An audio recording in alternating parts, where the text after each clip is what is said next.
Yari na ang kapitan nga kinahanglan sang Infante Mulo. Mapisan, tampad magserbisyo, tuod-tuod nga magabulig sa mga tao. Si Kapitan Herman Kilayko, sang Infante Mulo.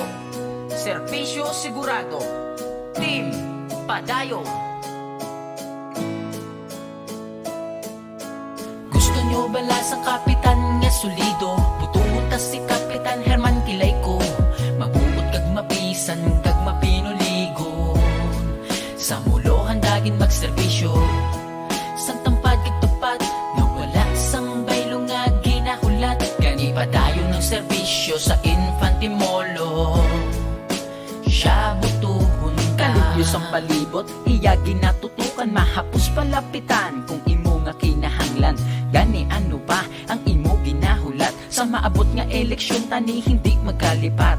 Kay Kapitan Herman Kilayko, ginapromesa nga serbisyo sigurado. Ara sa imo likod kung imo nga kinahanglan. Kag sigurado nga hindi yagig kapag papayan. Gusto nyo bala sang kapitan nga solido? Butuot ta si Kapitan Herman Kilayko. Mabuot kag mapisan kag mapinuligon. Sa mulo handagin magserbisyo, sang tampad kag tupad nga wala sang baylo nga ginahulat. Gani padayon ng serbisyo sa Infante Molo. Siya butuhon ta. Gusto nyo bala sang kapitan nga solido? Butuhon ta si Kapitan Herman Kilayko. Mabuot kag mapisan kag mapinuligon. Sa mulo handagin magserbisyo, sang tampad kag tupad nga wala sang baylo nga ginahulat. Gani padayon ng serbisyo sa Infante Molo.